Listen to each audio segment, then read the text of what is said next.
नमस्कार दर्शकों, आप देख रहे हैं न्यूज टुडे, जिसमें हर खबर है जरूरी और हर विश्लेषण है खास। बात करते हैं मुख्य सुर्खियों की। कैबिनेट ने वित्त वर्ष 2024-25 से 2028-29 के लिए वाइब्रेंट विलेजेस प्रोग्राम सेकंड (वीवीपी) सेकंड को मंजूरी दी।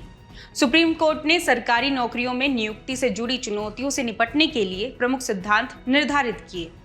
थाईलैंड की अध्यक्षता में बैंकॉक में छठा बिम्स्टेक शिखर सम्मेलन संपन्न हुआ। भारत थाईलैंड ने रणनीतिक साझेदारी स्थापित करने की दिशा में संयुक्त घोषणा पत्र पर हस्ताक्षर किए। सुप्रीम कोर्ट ने तमिलनाडु के अगस्त्यमलाई भू परिदृश्य में वन और वन्यजीव कानूनों के उल्लंघन की जांच के लिए आदेश दिया। चलिए बढ़ते हैं आज की पहली मुख्य खबर की ओर। कैबिनेट ने वित्त वर्ष 2024-25 से 2028-29 के लिए वाइब्रेंट विलेजेस प्रोग्राम सेकंड (वीवीपी) सेकंड को मंजूरी दी। वीवीपी सेकंड की आधारशिला पहले चरण के वाइब्रेंट विलेजेस प्रोग्राम फर्स्ट पर रखी गई है।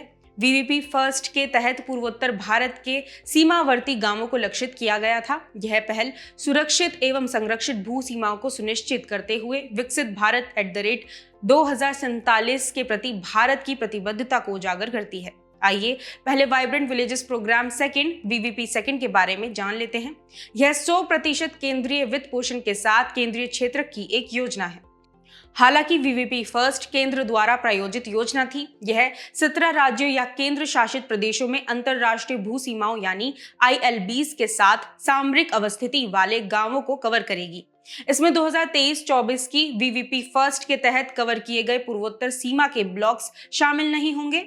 इसके उद्देश्य की बात करें तो जीवन स्तर में सुधार लाना, आजीविका के अवसर प्रदान करना, सीमा पार अपराध को नियंत्रित करना तथा आंतरिक सुरक्षा के लिए आबादी को आंख और कान के रूप में तैयार करना है। वाइब्रेंट विलेजेस प्रोग्राम सेकंड की मुख्य विशेषताएं देखें तो उसमें पहला है अवसंरचना का विकास। प्रधानमंत्री ग्राम सड़क योजना यानी PMGSY 4 के तहत सभी मौसम के लिए उपयुक्त सड़क संपर्क के साथ सड़क, आवास, स्वच्छता, पेयजल और स्मार्ट कक्षाओं में निवेश करना।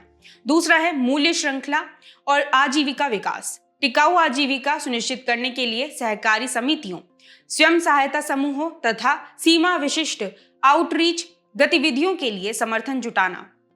तीसरा है कल्याणकारी योजना। कन्वर्जेंस मॉडल के अंतर्गत पूर्ण कवरेज सुनिश्चित करते हुए निर्धारित गांवों में मौजूद कल्याणकारी योजनाओं को लागू करना। चौथा है संस्कृति एवं पर्यटन को बढ़ावा देना। पर्यटन और स्थानीय विरासत को बढ़ावा देने के लिए मेलों, त्योहारों, जागरूकता शिविरों एवं राष्ट्रीय दिवस समारोह का आयोजन करना। पांचवा है PM गति शक्ति। इसका उपयोग परियोजना के प्रभावी कार्यान्वयन के लिए किया जाएगा। आइए अब ये जानते हैं कि आखिर सीमावर्ती गांवों में रहने वाली आबादी क्यों है रणनीतिक संपत्ति। क्योंकि गांव में स्थानीय ज्ञान का स्रोत होते हैं। सीमावर्ती लोग अपने नेटवर्क के माध्यम से पर्यावरणीय परिस्थितियों और सीमा पार गतिविधियों की गहरी जानकारी रखते हैं। अगला है अनौपचारिक निगरानी। चरावाहे, घुमंतु जनजातियां आदि सीमा पार अवैध गतिविधियों की जल्द चेतावनी देने का कार्य करते हैं। उदाहरण देखें तो ताशी नामग्याल ने कारगिल युद्ध के दौरान घुसपैठ की सूचना दी थी। तीसरा है लॉजिस्टिक सहायता, दूरस्थ सीमावर्ती गांव गश्त करने वाले बलों को खाना, आश्रय और श्रम जैसी बुनियादी सुविधाएं उपलब्ध कराते हैं। चौथा है राष्ट्रीय क्षेत्र के दावे को मजबूत करना, विवादित क्षेत्रों में बसी आबादी भारत के दावे को मजबूत करती है। उदाहरण देखें तो भारत चीन समझौता 2005 का अनुच्छेद 7। विकास संबंधी पिछले प्रयासों को देखें तो 1986 से 1987 में सीमा क्षेत्र विकास कार्यक्रम, 2005 से 2006 में आदर्श ग्राम पहल और 2015 में स्मार्ट या आदर्श ग्राम विकास योजनाएं शुरू की गई थी। सुप्रीम कोर्ट ने सरकारी नौकरियों में नियुक्ति से जुड़ी चुनौतियों से निपटने के लिए प्रमुख सिद्धांत निर्धारित किए। सुप्रीम कोर्ट ने 2016 में पश्चिम बंगाल स्कूल सेवा आयोग यानी SSC द्वारा की गई लगभग 25,000 कर्मचारियों की नियुक्तियों को रद्द करने के कोलकाता हाई कोर्ट के निर्णय को बरकरार रखा। इस निर्णय के साथ सुप्रीम कोर्ट ने सरकारी नियुक्तियों को चुनौती देने वाली याचिकाओं पर विचार करने के लिए 4 प्रमुख सिद्धांत भी निर्धारित किए हैं। चलिए खबर की शुरुआत करते हैं और पश्चिम बंगाल राज्य बनाम बैसाखी भट्टाचार्य चैटर्जी मामले में निर्धारित 4 प्रमुख सिद्धांतों को जान लेते हैं। पहला है गहन जांच प्रक्रिया के दौरान धोखाधड़ी के संकेत मिलने पर संपूर्ण परीक्षा परिणामों को रद्द किया जा सकता है। यह सिद्धांत सुप्रीम कोर्ट के सचिन कुमार एवं अन्य बनाम दिल्ली अधीनस्थ सेवा चयन बोर्ड यानी DSSB के निर्णय पर आधारित है। इसके अपवाद जाने तो यदि संभव हो तो संविधान के अनुच्छेद 14 और अनुच्छेद 16(1) के अंतर्गत समानता के अधिकार के अनुरूप दोषी एवं निर्दोष अभ्यर्थियों के बीच अंतर किया जाना चाहिए। दूसरा है पूरी चयन प्रक्रिया को रद्द करने का निर्णय उचित और निष्पक्ष जांच से प्राप्त पर्याप्त साक्ष्य के आधार पर ही लिया जाना चाहिए। साक्ष्य को यह सिद्ध करने की आवश्यकता नहीं है कि अनियमितताएं संदेह से परे हैं, बल्कि यह दर्शाना चाहिए कि पूरी चयन प्रक्रिया में व्यवस्था संबंधी खामियां उचित रूप से मौजूद हैं। इसके लिए प्रायिकता यानी प्रोबेबिलिटी टेस्ट का उपयोग करना चाहिए। तीसरा सिद्धांत है यदि चयन प्रक्रिया में बड़े पैमाने पर फर्जीवाड़ा सिद्ध हो जाए तो चयन प्रक्रिया की शुचिता को निर्दोष अभ्यर्थियों को होने वाली असुविधा के ऊपर प्राथमिकता दी जानी चाहिए। और जब यह सिद्ध हो जाए कि पूरी चयन प्रक्रिया में बड़े पैमाने पर गैर कानूनी गतिविधियां शामिल हैं तो व्यावहारिक वजहों से प्रत्येक व्यक्ति को नोटिस देना और सुनवाई का अधिकार देना आवश्यक नहीं होगा। आपको बता दें कि उपर्युक्त में से अंतिम 3 सिद्धांतों के लिए सुप्रीम कोर्ट ने तमिलनाडु राज्य एवं अन्य बनाम A कलेमणि 2021 वाद में दिए गए निर्णय को आधार बनाया है। इसी के साथ आइए चयन प्रक्रिया रद्द करने से संबंधित कुछ अन्य न्यायिक निर्णय भी समझ लेते हैं। बिहार स्कूल परीक्षा बोर्ड बनाम सुभाष चंद्र सिन्हा एवं अन्य वाद में सुप्रीम कोर्ट ने माना कि यदि परीक्षा में बड़े पैमाने पर अनियमितताएं हुई हैं तो अलग अलग अभ्यर्थी को सुनवाई का अवसर देना आवश्यक नहीं है। तथा वंशिका यादव बनाम भारत संघ एवं अन्य वाद में सुप्रीम कोर्ट ने नीट UG 2024 परीक्षा को रद्द करने से इनकार कर दिया था, क्योंकि किसी भी साक्ष्य ने यह नहीं दर्शाया कि परीक्षा की शुचिता में व्यवस्थागत खामियां मौजूद थीं। अगली खबर पर बढ़ने से पहले आइए मानक साक्ष्य क्या हैं, इन पर एक नजर डाल लेते हैं। सबसे पहला प्रश्न यह उठता है कि प्रायिकता की प्रधानता यानी प्रिपोंडरेंस ऑफ प्रोबेबिलिटी से क्या आशय है। आपको बता दें कि यह वह संतोषजनक स्तर है जिसके आधार पर कोई अधिकरण यानी ट्रिब्यूनल यह मानता है कि किसी तथ्य के सत्य होने की संभावना अधिक है। अब सवाल यह है कि यह उचित संदेह से परे साक्ष्य यानी प्रूफ बियॉन्ड रीजनेबल डाउट से अलग कैसे है। यह इसलिए क्योंकि उचित संदेह से परे साक्ष्य आपराधिक मामलों में उपयोग किया जाने वाला उच्च मानक स्तर है, जिसमें उपलब्ध कराए गए साक्ष्य में संदेह की कोई संभावना नहीं होती। चलिए बढ़ते हैं अगली मुख्य खबर की ओर। थाईलैंड की अध्यक्षता में बैंकॉक में 6ठा बिम्स्टेक शिखर सम्मेलन संपन्न हुआ। बिम्स्टेक यानी bay of Bengal initiative for multi sectoral technical and economic corporation एक क्षेत्रीय संगठन है। इसकी स्थापना 1997 में बैंकॉक घोषणा पत्र पर हस्ताक्षर के साथ हुई थी। यह एक क्षेत्रक संचालित समूह है। इसमें 7 सदस्य देश बांग्लादेश, भूटान, भारत, म्यांमार, नेपाल, श्रीलंका और थाईलैंड शामिल हैं। इसके चार्टर को 2022 में श्रीलंका में आयोजित 5वें शिखर सम्मेलन में अंतिम रूप दिया गया था। आइए 6ठे शिखर सम्मेलन के मुख्य निष्कर्ष जान लेते हैं। बिम्स्टेक बैंकॉक विजन 2030 को देखें तो 2030 तक एक समृद्ध, सक्षम और खुले या प्रो बिम्स्टेक के निर्माण के लिए रणनीतिक योजना की रूपरेखा तैयार करने वाला पहला विजन तैयार किया गया है। इसके तहत आर्थिक एकीकरण, कनेक्टिविटी और मानव सुरक्षा पर ध्यान केंद्रित किया गया है। वहीं समुद्री परिवहन सहयोग पर समझौते को देखें तो इसमें दक्षिण और दक्षिण पूर्वी एशिया के बीच समुद्री कनेक्टिविटी को मजबूत करना, लॉजिस्टिक्स दक्षता में सुधार करना, व्यापार लागत को कम करना आदि शामिल है। अब भारत के नेतृत्व में शुरू की गई महत्वपूर्ण पहले कुछ इस प्रकार हैं। पहला है बिम्स्टेक उत्कृष्टता केंद्र।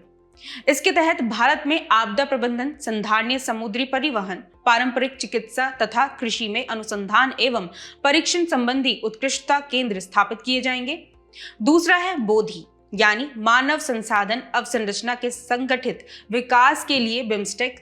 यह पेशेवरों, छात्रों, शोधकर्ताओं आदि को प्रशिक्षण एवं छात्रवृत्ति प्रदान करके युवाओं को कुशल बनाने का कार्यक्रम है।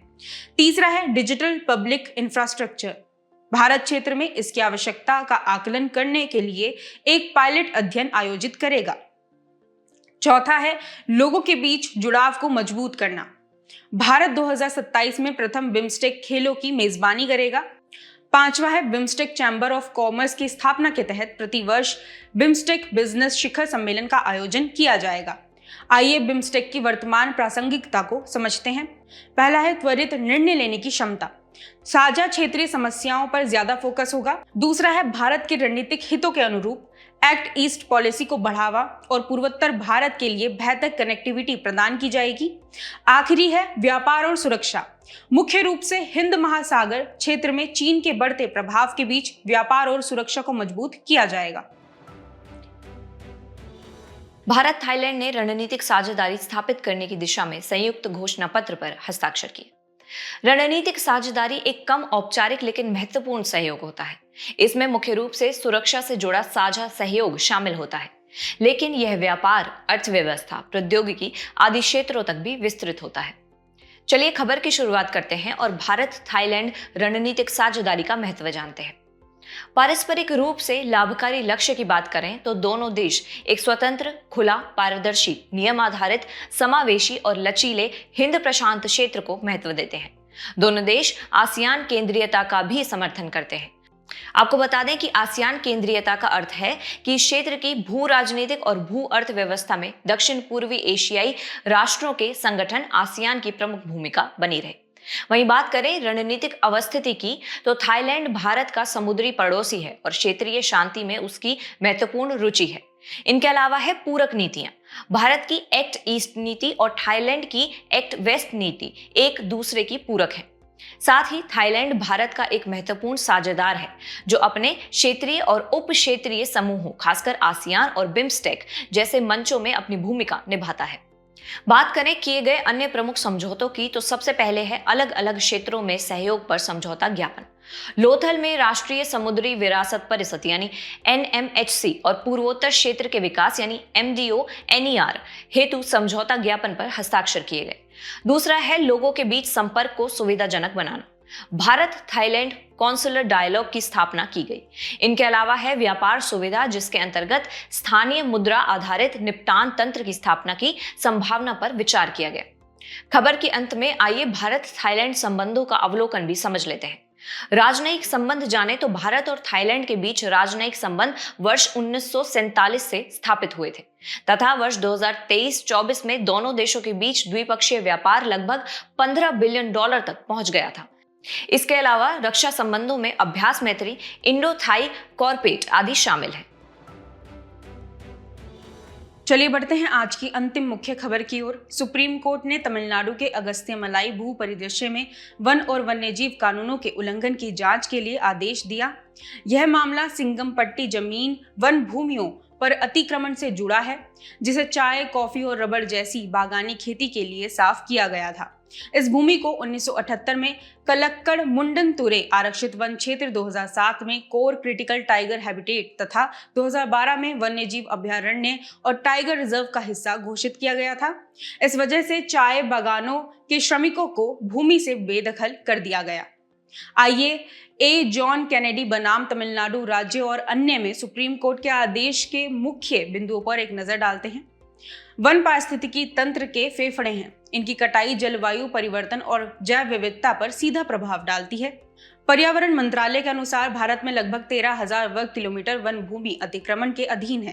पारिस्थितिकी तंत्र संतुलन के लिए बाघों की आबादी महत्वपूर्ण है। न्यायालय ने टी.एन. गोदावर्मन मामले का हवाला देते हुए इस बात पर जोर दिया कि बाघ वन के बिना नष्ट हो जाएंगे और वन अपने बाघों के बिना नष्ट हो जाएंगे। न्यायालय ने तेलंगाना राज्य बनाम मोहम्मद अब्दुल कासिम 2024 मामले में अपनाए गए मानव केंद्रित दृष्टिकोण से ऊपर पारिस्थितिकी केंद्रित दृष्टिकोण का समर्थन किया। आइए अगस्त्यमलाई भू परिदृश्य के बारे में भी बात कर लेते हैं। इसमें Periyar tiger reserve, Srivilliputhur grizzled squirrel वन्य जीव अभ्यारण्य तथा मेघमलाई और तिरुनेलवेली वन्य जीव अभ्यारण्य शामिल हैं। आपको बता दें कि तामिरबरनी नदी सहित 14 नदियां इस भूभाग से होकर बहती हैं। साथ ही अगस्त्यमाला बायोस्फीयर रिजर्व यूनेस्को के मानव और बायोस्फीयर MAB कार्यक्रम के तहत बायोस्फीयर रिजर्व के विश्व नेटवर्क में शामिल है। यह तमिलनाडु और केरल में दक्षिणी पश्चिमी घाट में स्थित है। रिजर्व में 3 वन्यजीव अभयारण्य जिनमें केरल के शेंडूर्नी, पेपारा और नैयर तथा तमिलनाडु के कलक्कड़ टाइगर रिजर्व या कलक्कड़ मुंडनतुरे टाइगर रिजर्व शामिल हैं। आइए अब अंत में भारत में वन और वन्यजीव संरक्षण कानून भी जान लेते हैं। पहला है वन वर्गीकरण। ये भारतीय वन अधिनियम 1927 और राज्य वन अधिनियम में शामिल है। अगला है आरक्षित वनों के तहत वनों को पूर्ण सुरक्षा प्रदान की जाती है। सभी गतिविधियां निषिद्ध होती हैं जब तक कि उनकी विशेष रूप से अनुमति ना दी जाए। तीसरा है संरक्षित वन। इसके तहत इस तरह के वनों को सीमित सुरक्षा प्रदान की जाती है। सभी गतिविधियां अनुमत होती हैं जब तक कि उन्हें विशेष रूप से निषिद्ध ना किया गया हो। चौथा है अवर्गीकृत वन। ऐसा क्षेत्र जो वन के रूप में दर्ज है लेकिन आरक्षित या संरक्षित वन की श्रेणी में नहीं आते। इस भूमि का स्वामित्व प्रत्येक राज्य में अलग अलग हो सकता है। पांचवा है वन संरक्षण अधिनियम 1980। वन भूमि को गैर वानिकी उद्देश्यों के लिए उपयोग में लेने से पहले भारत सरकार की पूर्व स्वीकृति आवश्यक होती है। इसके अलावा वन्यजीव संरक्षण अधिनियम 1972 के अंतर्गत टाइगर रिजर्व का वर्गीकरण किया जाता है। फिर आता है कोर या क्रिटिकल टाइगर हैबिटेट, जो किसी वन क्षेत्र का सबसे सुरक्षित और गैर प्रवेश वाला क्षेत्र होता है। हालांकि इससे अनुसूचित जनजातियों या अन्य वनवासियों के अधिकार प्रभावित नहीं होने चाहिए। आखिरी है बफर या परिधीय क्षेत्र। यह क्षेत्र अपेक्षाकृत कम सुरक्षा वाला होता है और इसमें वन्य जीवों तथा मानव गतिविधियों के सह अस्तित्व को प्रोत्साहन दिया जाता है। चलिए बढ़ते हैं हमारे खास सेगमेंट सुर्खियों में रहे स्थल की तरफ। आज हम बात करेंगे ग्रीनलैंड की, जिसकी राजधानी है नुक। हाल ही में डेनमार्क की प्रधानमंत्री ने आर्कटिक रक्षा सहयोग को बढ़ाने की आवश्यकता पर बल दिया और अमेरिका की ग्रीनलैंड को अपने अधिकार क्षेत्र में लेने की इच्छा को स्पष्ट रूप से खारिज कर दिया है। ग्रीनलैंड डेनमार्क का एक अर्ध स्वायत्त क्षेत्र है। अगर भौगोलिक अवस्थिति की बात करें तो यह उत्तरी अटलांटिक महासागर में अवस्थित विश्व का सबसे बड़ा द्वीप है। बात करें पड़ोसी देशों की तो इसका सबसे निकटतम पड़ोसी कनाडा का एलिस मेरे द्वीप है, जो इसके उत्तर में केवल 16 मील की दूरी पर है। इसका निकटतम यूरोपीय देश आइसलैंड है। चलिए बढ़ते हैं भौगोलिक विशेषताओं की तरफ। ग्रीनलैंड का लगभग 2/3 हिस्सा आर्कटिक सर्कल के उत्तर में स्थित है। आर्कटिक जलवायु के कारण यहाँ विशाल बर्फ की चादर बनी रहती है, जो पूरे द्वीप के लगभग 80% भाग को कवर करती है। आपको बता दें कि अंटार्कटिका के बाद विश्व में सर्वाधिक हिम चादर ग्रीनलैंड में है। इसके महत्व को देखें तो आर्कटिक भू राजनीति, जो अमेरिका का एक सैन्य अड्डा है और भविष्य की ट्रांस आर्कटिक शिपिंग के कारण इसकी सामरिक अवस्थिति को दर्शाता है। यहाँ दुर्लभ भू तत्वों यानी REE, तेल व गैस, ताजे जल और मत्स्य के बड़े भंडार पाए जाते हैं। चलिए बुलेटिन के आखिर में बढ़ते हैं आज की संक्षिप्त सुर्खियों की तरफ। लोकसभा की कार्यवाही अनिश्चितकाल के लिए स्थगित कर दी गई। इसके साथ ही मौजूदा बजट सत्र का समापन हो गया। हाल ही में सुप्रीम कोर्ट ने झारखंड राज्य बनाम रुक्मा केश मिश्रा मामले में स्पष्ट किया कि संविधान का अनुच्छेद 311 एक राज्य के किसी कर्मचारी के खिलाफ अनुशासनात्मक कार्यवाही शुरू करने के लिए नियुक्त करने वाले प्राधिकारी यानी संगठन की मंजूरी अनिवार्य नहीं करता है। म्यांमार में भूकंप से प्रभावित लोगों की सहायता के लिए मानवीय सहायता एवं आपदा राहत यानी HADR पर क्वाड साझेदारी ने संयुक्त बयान जारी किया। आपको बता दें कि क्वाड ऑस्ट्रेलिया, भारत, जापान और संयुक्त राज्य अमेरिका की रणनीतिक साझेदारी है। इसकी उत्पत्ति 2004 में आई हिंद महासागर सुनामी से जुड़ी हुई है, जब इन देशों ने राहत कार्यों में सहयोग किया था। वैज्ञानिक और औद्योगिक अनुसंधान परिषद राष्ट्रीय एरोस्पेस प्रयोगशाला यानी CSIR NAL ने निजी कंपनी के साथ हंस ट्रेनर प्लेन के निर्माण के लिए एक निजी कंपनी के साथ प्रौद्योगिकी हस्तांतरण समझौते पर हस्ताक्षर किए। यह पहली बार है जब भारत में पूरी तरह स्वदेशी रूप से डिजाइन और विकसित की गई तकनीक के आधार पर कोई विमान निर्मित किया जाएगा। भारतीय चिकित्सा अनुसंधान परिषद यानी ICMR ने इंसान के पक्षियों के संपर्क में आने से जूनोटिक रोगों के संक्रमण यानी जूनोटिक स्पिल ओवर की पहचान हेतु वन हेल्थ अप्रोच पर अध्ययन शुरू किया। जूनोटिक स्पिल ओवर का अर्थ है किसी कशेरुकी यानी वर्टिब्रेट जानवर से इंसान में किसी रोग का फैलना। वैज्ञानिक और औद्योगिक अनुसंधान परिषद यानी CSIR, भारतीय समवेत औषध संस्थान यानी IIIM, field station Bonera, Jammu tulip पुष्पों को देशी स्तर पर विकसित यानी स्वदेशीकरण करने का प्रयास कर रहा है। आपको बता दें कि Indira Gandhi memorial tulip garden Srinagar Asia का सबसे बड़ा ट्यूलिप गार्डन है। असम कैबिनेट ने निर्णय लिया है कि कोच राजबोंशी समुदाय के खिलाफ विदेशी विषयक अधिकरणों यानी FTs में चल रहे मामलों को वापस लिया जाएगा। भारतीय प्रधानमंत्री ने हाल ही में वाट फ्रा चेतुफोन विमोन मंगखालाराम राजवाड़ा महाविहान या वाट फो मंदिर का दौरा किया। यह बौद्ध मंदिर बैंकॉक के रत्तनकोसिन द्वीप पर स्थित है।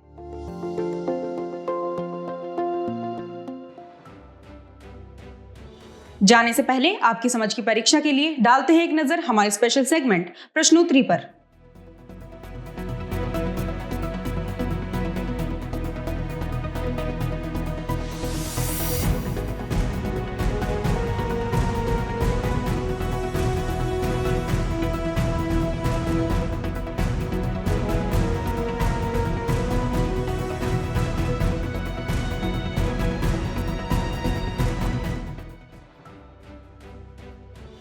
हमसे जुड़ने के लिए आपका धन्यवाद। उम्मीद है न्यूज़ टुडे का यह बुलेटिन आपको पसंद आया होगा। न्यूज़ टुडे की PDF को डाउनलोड करने के लिए और आज के क्विज के उत्तर के लिए डिस्क्रिप्शन में दिए गए लिंक्स पर क्लिक कीजिए।